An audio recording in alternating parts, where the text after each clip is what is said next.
감사합니다. 오늘 우리 함께 나눌 말씀은 빌레몬서 1장 15절로 17절까지 말씀입니다. 빌레몬서 1장 15절로 17절까지 말씀. 빌레몬서 1장 15절로 17절까지 말씀. 저 한 절, 여러분들 한 절, 17절은 함께 합독하여 읽도록 하겠습니다. 아마 그가 잠시 떠나게 된 것은 너로 하여금 그를 영원히 두게 함이리니 이후로는 종과 같이 대하지 아니하고 종이상으로 곧 사랑받는 형제로 둘지라. 내가 특별히 그러하거든 하물며 육신과 주 안에서 상관된 내게랴. 함께 읽습니다. 그러므로 네가 나를 동역자로 알진대 그를 영접하기를 내게 하듯 하고. 아멘. 자, 오늘 제가 설교를 빨리 마쳐야 하기 때문에 본론부터 빡 말씀드리고 시작하도록 하겠습니다. 자, 여러분, 우리 예수님께서는 그리스도인들에게 저와 여러분들에게 믿음을 주시고 그냥 끝을 내시는 것이 아니라 그냥 끝났다 너희들 이제 구원받았다 하고 끝을 내시는 것이 아니라 믿음대로 복음대로 즉 말씀대로 살아낼 것까지 요구하고 계신다는 것입니다. 자, 예배를 잘 드리는 것, 찬양과 말씀, 기도에 열심을 내는 것 너무나 원하시고 하나님께서 기뻐하시지만 여기서 그치는 것이 아니라 삶에서 우리의 모든 일상 속에서 그 믿음대로 살아가는 삶의 예배까지를 원하고 계신다라는 것입니다. 자, 오늘 우리가 읽은 본문의 내용도 뭐냐면 바로 그 말씀입니다. 바울이 빌레몬에게 하는 말이 뭐냐? 너가 하나님을 믿으니 하나님을 믿는 믿음대로 이제 행해라. 너가 하나님을 믿으니 그 믿음대로 이제 네가 행해라. 그렇게 권면하고 있는 말씀이 오늘 우리가 읽은 본문의 말씀입니다. 자, 말씀 한번 볼까요? 15절 보시면요, 사도 바울은 하나님께서 오네시모를 떠나게 하셨다라고 고백합니다. 자, 이 일이 하나님의 섭리 안에서 일어난 일이다라는 뜻인데요. 자, 지금 오네시모가 사실은 어땠습니까? 오네시모가 떠났어요? 아니면 도망쳤어요? 도망친 거죠. 빌레몬의 집에서 오네시모는 도망쳤어요. 그것도 어떻게 도망쳤습니까? 주인인 빌레몬의 집에 손해를 끼치면서 도망쳤어요. 도둑질하고 도망갔다고요. 근데 지금 사도 바울은 뭐라고 표현합니까? 오네시모가 돈을 들고 돈을 들고 손해를 입히고 나간 게 하나님이 떠나게 하셨다라고 표현하는 거예요. 기가 막히죠? 하나님이 떠나게 하셨다예요. 떠나게 하셨다. 마치 요셉이 형들에게 팔려서 애굽에 갔을 때처럼 그렇게 표현을 합니다. 요셉의 이야기를 아시죠, 여러분? 요셉의 이야기 어떻습니까? 요셉이 누구한테 팔립니까? 형들한테 팔리죠. 형들한테 팔려요. 왜 팔립니까? 질투와 미움 때문에 애굽으로 노예로 팔아버려요. 기가 막히죠? 형들이 동생이 질투나고 밉다고 애굽에 노예로 팔아버려요. 성주 형제, 성우 형제가 질투해서 노예로 팔아버렸다 생각해 보세요. 용서가 될까요, 안 될까요? 여러분, 이게 그냥 남의 요셉의 이야기니까 그런가 보다 하는데 실제 내 이야기를 한번 해보면 우리 그냥 부모님 팔았다? 너무 말이 안 되는 거죠. 말이 안 되는 일이에요. 기가 막힌 일인데 지금 그렇게 요셉은 애굽에 팔려가서 어떻게 됐습니까? 근데 고생하다가 결국은 어떻게 됐어요? 총리가 됐어요. 애굽이 지금 말하면 이제 이집트거든요. 이집트에 팔려갔는데 결국 어떻게 됐냐면 총리로 다가게 됐습니다. 총리. 그리고 하나님께서 주신 엄청난 지혜로 어떤 일을 했어요? 나중에 총리가 되어서 7년에 있을 기근을 앞에 있는 7년의 풍년을 해가지고 대비하게 하셔서 그 기근을 그냥 넘어가게 하셨죠. 그런 일을 하게 했어요. 그래서 이제 나중에 요셉은 엄청난 기근에 이제 주변에 살던 형님들도 자기가 살고자 양식을 얻고자 애굽을 찾아오게 되거든요. 형님들이. 형님들이 찾아왔는데 형님들은 동생이 총리가 됐다는 생각을 꿈에도 못하죠. 어떻게 하겠어요? 노예로 팔았는데 어떻게 그 사람이, 그 동생이 총리가 됐다는 생각을 하겠습니까? 근데 양식을 얻으러 갔는데 뭐라고 합니까? 양식을 얻으러 갔는데 앞에 총리로 누가 있어요? 요셉이 있는 거예요. 그래서 형님들은 이제 우리 동생이 복수심에 우리를 죽이겠구나 하고 벌벌벌 떨었어요. 근데 요셉이 뭐라고 합니까? 형님들 두려워하지 마세요. 저는 형님들 원망하지 않습니다. 왜냐하면 하나님께서 그렇게 하셨음을 믿기 때문입니다. 하나님께서 나를 형님들 손에 팔리게 해서 애굽으로 보내게 하셨음을 나는 믿습니다. 그러니까 형님들 손에 팔렸지만 결국은 뭐예요? 하나님의 뜻으로 하나님이 보내셔서 간 거라고 그렇게 이야기를 하는 거예요. 이 기근에 많은 사람들을 살리기 위해서 하나님께서 나를 선택하셨고 그렇게 보내신 것뿐이지 형님들이 나를 판 거 아니에요 라고 하면서 뭐라고 어떻게 했냐면 또 형님들과 형님들의 자손까지 다 돌봐줘요. 먹이고 입히고 다 살렸단 말이에요. 근데 이게 거짓말일까 봐 막 종중근근했는데 또다시 요셉이 말합니다. 형님 두려워하지 마세요. 진짜라니까요. 내가 하나님 믿는 믿음으로 이게 하나님께서 계획하신 일이라고 믿기 때문에 절대 저는 형님들을 해하지 않을 거예요. 그러니 걱정 마세요 하면서 더 잘 돌봐줬어요.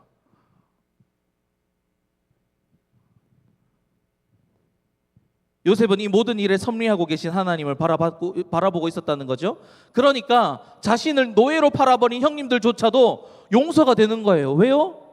하나님이 하신 거니까. 내가 믿는 하나님이 하셨으니까.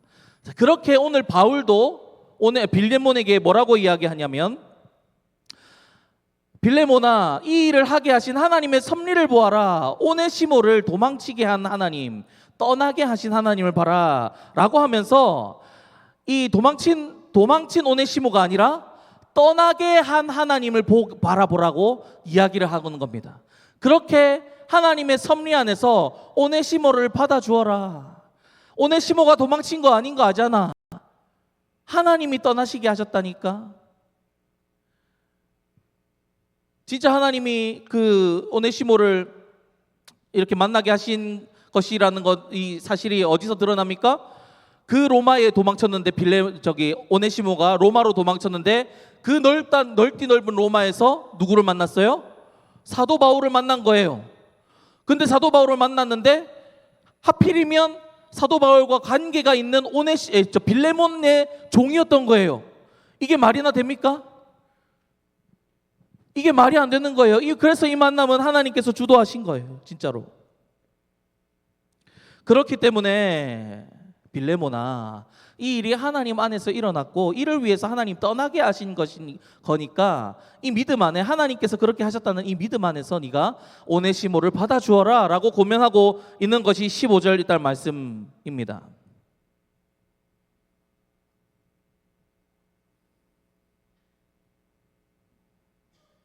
그래서 이 원고를 안 보고 하면 이렇게 됩니다. 잠시만요. 그래요. 그리고 이어서 사도 바울은 이제 15절 뛰어넘어서요. 너로 오네시모를 영원히 두게 하려 하셨다라고 하죠. 15절 말씀 보면요. 15절 앞절에 보면은 하나님께서 떠나게 하셨다라고 표현하고 또 15절 후반절에 보면 오네시모를 어떻게 해요? 오네시모를 너에게 영원히 두게 하려고 하셨다라고 합니다. 자, 영원히 두게 하려고 하셨다라는 이 말이 뭘까요? 이제 주님 안에서 형제가 되어서 주님 안에서 영원히 함께하는 사이가 되었다라는 겁니다. 그러면서 사도 바울은 우리가 믿는 복음의 내용을 이야기하는 거죠. 예수님을 믿는 사람들은 각자가 같은 예수님을 믿는 것이라는 겁니다. 여러분이 믿는 예수님 다 각자 다른 예수님이세요? 민지가 믿는 예수님하고 미송이 믿는 예수님하고 달라요? 안 다르죠? 같은 예수님이라는 거예요. 같은 예수님. 같은 예수님을 믿는 사람들입니다. 그렇게 예수님을 믿는 사람들은 이제 예수님을 머리로 한 몸, 한 지체가 되었다. 그렇게 연결이 되었다라는 겁니다. 자, 그리고 복음은 또 어떻습니까? 차별이 없죠. 우리 주님께서는 차별이 없으십니다. 그래서 이방인으로도 하여금 예수님을 믿게 하시고 유대인으로 하여금 예수님 믿게 하시고, 그리고 여자든지 남자든지 종이든지 주인이든지 그가 어떤 사람이든지 다 주의 자녀로 받아주시고 믿음을 허락해 주시는 차별이 없으신 우리 하나님이시다라는 겁니다. 인종을 가리시지 아니하고 어떤 걸 조건을 가리지 아니하시고 다 자신의 자녀 삼으실 수 있는 하나님, 편견 없이 다 받아주시는 하나님이시다라는 거예요. 그렇게 누구든지 주 안에서 다 형제요 자매가 되는 것이 바로 복음입니다. 그리고 예수님을 믿는 우리에게 어떤 선물을 주셨습니까? 부활과 영원한 생명을 주셨죠. 그러니까 예수님을 믿는 자들은 영원토록 주님 안에서 형제 자매가 된다. 형제 자매가 되었는데 이제 끊을 수 없이 영원토록 형제 자매가 된 거예요. 이제 우리 이 자리에 있는, 특히 이 자리에 같이 있는 사람들, 천국에 가서도 끝까지 지금 다 같이 볼 사람들이에요. 아시겠죠? 끊을래야 끊을 수가 없다고. 그렇게 하나님께서 다 연결시켜 주신 우리 한 공동체입니다. 바로 이 사실을 빌레몬 너도 알고 있지 않느냐. 하나님께서 다 연결시켜 주셨고 만나게 하셨고 엮어 주셨는데, 그러니까 이제 오네시모를 용서하고 받아줘라. 용서해줘라. 믿음대로, 네가 가진 믿음대로 이제 실천해서 행하기만 하면 된다. 받아줘라 라고 하고 있는 것입니다. 그렇게 16절 17절 말씀처럼 권면하는 거예요. 이후로는 종과 같이 대하지 말고 종 이상으로 사랑받는 형제로 둘 자라. 17절 그러므로 그를 영접하기를 나를 대하듯 하라. 나를 대하듯 동역자로 대하라 라고 이제 실천을 해라. 네가 가진 이 믿음 이제 실천을 해라. 어떻게 해라? 종으로 받아주지 말고 형제로 받아주어라. 용서만 해주지 말고 형제로 받아주어라. 실천해라. 여러분, 이게 가능할까 싶지만은 믿음 안에서는, 여러분 주 안에서는 이게 가능합니다. 자, 실제로 우리나라 역사 가운데 이런 역사가 있었습니다. 1900년대 테이트 선교사님이란 선교사님이 이제 우리나라 오셔서 세운 교회가 있는데요. 금산교회입니다. 그 교회의 설립 역사를 보면요, 조덕삼 장로님과 머슴 이자익 씨에 대한 이야기가 나옵니다. 자, 조덕삼 장로님 집에 머슴이 있었는데 이름이 뭐라고요? 이자익이라고요. 이자익 씨가 있었는데 이 두 분은 같이 금산교회를 다녔어요. 같이 금산교회를 다녔는데, 자, 장로 투표를 했습니다. 그런데 어떤 일이 일어났을까요? 조덕삼 장로님과 이자익 이 머슴이 같은 집사였거든요. 같이 후보에 올랐어요. 근데 투표를 했더니 누가 장로님이 됐게요? 머슴 이자익 씨가 장로님이 먼저 됐어요. 주인집이 장로님이 먼저 된 게 아니라 머슴 이자익 씨가 장로가 됐다고요. 여러분 같으면 어떻습니까? 참 인정하기 힘들겠죠. 그런데 놀랍게도 우리 조덕삼 집사님은요, 머슴 이자익 씨를 장로님으로 인정해주고 함께 교회를 아름답게 섬깁니다. 그리고 이자익 장로님을 조덕삼 장로님이 되었을 때 이 이익삼 장로님 머슴을 신학교로 보냅니다. 신학교로 보내서 사역 목사 공부를 또 시켜줘요. 그렇게 이자익 장로님은 목사님이 되어서 사역을 했고 나중에 또 총장님이 되어서 3년 동안 또 사역을 하셨다 하더라고요. 아무튼 그렇게 너무나도 잘 지냈고 머슴이자 주인집이었지만 이제는 어떻게 됐을까요? 하나님 안에서 하나가 되어서 지금까지도 잘 지내는 집안이랍니다. 너무 신기하죠? 주님 안에서는 이게 일어날 수 있는 거란 말입니다. 저번에도 말씀드렸지만 여러분, 오네시모도 믿음대로 행한 사람이고 빌레몬도 믿음대로 행했던 사람입니다. 자, 오네시모는 어떻게 해요? 종이로서 도망쳤어요. 그래서 주인에게 돌아가면 어떻게 된다고요? 당시 법으로 사형, 죽는 게 너무나 당연했어요. 그럼에도 불구하고 믿음대로 어떻게 합니까? 오네시모는 회개하고 하나님께 회개하고 사람에게 찾아가서, 내가 잘못한 사람에게 찾아가서 용서를 구합니다. 빌레몬 주인님, 죄송합니다 하고 찾아갑니다. 여러 가지 상황들 재보지 않았어요. 내가 죽을 거 생각하지 않았어. 죽을 것도 두려워하지 않았어요. 왜? 자신에게 부활신앙이 있으니까. 그러니까 이 문제를 먼저 해결하는 거야. 하나님 앞에 내가 회개했고 그 다음에 사람에게 가서 내가 이제 미안하다 해야 되겠다. 사람에게 이제 회개해야겠다. 그래서 믿음대로 행했던 사람이 오네시모예요. 그리고 빌레몬은 어떻습니까? 그런 오네시모를 어떻게 해줬다고요? 받아줬어요. 받아줬기 때문에 이 빌레몬서가 지금까지 유지되고 있다는 거라고 말씀드렸죠. 이 일이 실제로 있었던 일이고 이렇게 믿음대로 산 사람들이다라는 겁니다. 그렇게 여러분, 믿음을 간직하시지만 말고 지식적으로 끄덕이지만 마시고 믿음대로 이 살아나는 자리까지 가는 저와 여러분들 되시기를 주님의 이름으로 축복합니다. 이렇게 빌레몬과 오네시모처럼, 그리고 수많은 우리네 조상들처럼 믿음대로 행하고 믿음대로 실천했던 사람들처럼 그렇게 우리가 믿음을 실천하고 행하는 자가 되었으면 좋겠다. 그리고 실천하는 데까지가 우리의 신앙입니다. 복음대로 살아내는 것, 그게 진짜 우리 신앙이에요. 다 특별히 그러면 빌레몬서에서 지금을 살아가는 우리에게 도전하는 모습은 무엇입니까? 용서죠. 예수님께서 우리를 용서하시고 사랑하셨듯이 다른 사람들을 용서하고 사랑하는 것. 또 잘못했으면 하나님께 회개할 뿐만 아니라 잘못한 사람을 찾아가서 미안하다 하고 용서를 구하는 것. 거기까지가 우리의 신앙이라고 지금 이야기하고 있는 거예요. 우리 예수님께서도 그랬어요. 마태복음 5장 24절인가요? 5장에 보면 이렇게 말씀하세요. 예배를 드리기 전에, 하나님께 예물 드리기 전에 누군가에게 원망 들을 일이 생각나거든, 내가 잘못한 일이 있거든, 그를 찾아가 용서를 구하고 화목한 다음에 예배를 드리라, 예물 드리라 라고 말씀하고 계세요.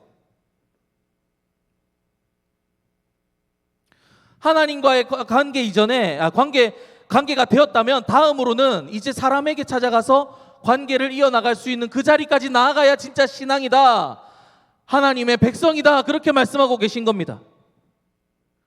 또 예수님을 믿는다는 것은 예수님을 믿는 사람들과 한 몸이 되었다는 거예요. 그러니 예수님을 믿음으로 한 공동체가 된 자들이라면 그가 어떤 사람이든 미우나 고우나 나이가 적든 많든 나와 다르다 하여도 같은 마음, 한 마음을 품고 예수님의 마음을 품고 동역자로 여기며 매너 있게 대하고 예의 있게 대하고 존대하며 같이 가야 된다는 거죠. 주인과 종의 벽도 넘는데 여러분, 우리가 못 넘을 벽이 어디 있겠습니까? 그죠?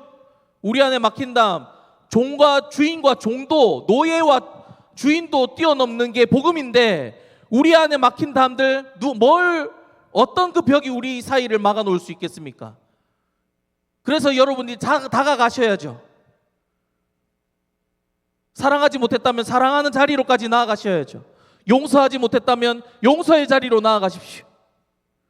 아직 용서를 구하지 못했다면 용서를 구하는 자리까지 나아가십시오. 미안하다고, 내가 잘못했다고. 예수님께서도 우리를 위해 하늘 영광 버리고 시간을 뚫고 이 자리에 오셨죠. 그리고 예수님께서 뭐라고 하셨냐면 너희도 이와 같이 하라 라고 말씀하셨어요. 얘들아, 내가 너를 사랑해 까지가 아니고 내가 너희를 사랑했듯이 너희도 사랑해라 라고 말씀하셨어요. 거기까지가 우리 신앙이라고요. 이제 말씀 맺도록 하겠습니다. 여러분, 기독교 신앙은요 실천까지입니다. 예수님을 믿는다는 것은 여러분, 예수님을 믿고 이와 같이 하라 하신 것까지 하는 것이 바로 신앙입니다. 말씀을 살아나는 데까지 여러분, 교회 잘 다니면서 예배하고 기도하고 찬양 열심히 하고 섬기는 것을 넘어서 더 나아가서 삶의 자리에서도 믿음을 실천하고 순종함으로 삶의 예배를 주님께 올려드리는 것, 거기까지가 진짜 우리의 신앙인 줄 알고 믿음의 이제 우리 일상의 자리에서 나가셔서 여러분들의 삶의 자리 곳곳에 나가셔서 말씀을 실천하는, 믿음을 실천하는, 내 믿음을 보이는 그런 저와 여러분들 되시기를 축복합니다. 야고보서에서도 뭐라고 하십니까? 행함이 없는 믿음은 죽은 믿음이라 하죠. 자, 여러분, 우리의 신앙이 어디까지라고요? 교회에 모여서 예배드리는 것까지가 아니라 삶의 자리에 나아가서까지 삶의 예배를 드리는 것, 거기까지가 우리 신앙입니다. 반드시 기억하시고 이제 이 자리를 떠나서 세상 가운데로 나아가셔서 하나님의 말씀을 지켜내고 말씀대로 살아내는, 내 믿음대로 하나님께서 여러분들에게 주신 믿음대로 살아내는 저와 여러분들 되시기를 주님의 이름으로 간절히 축복합니다. 할렐루야. 우리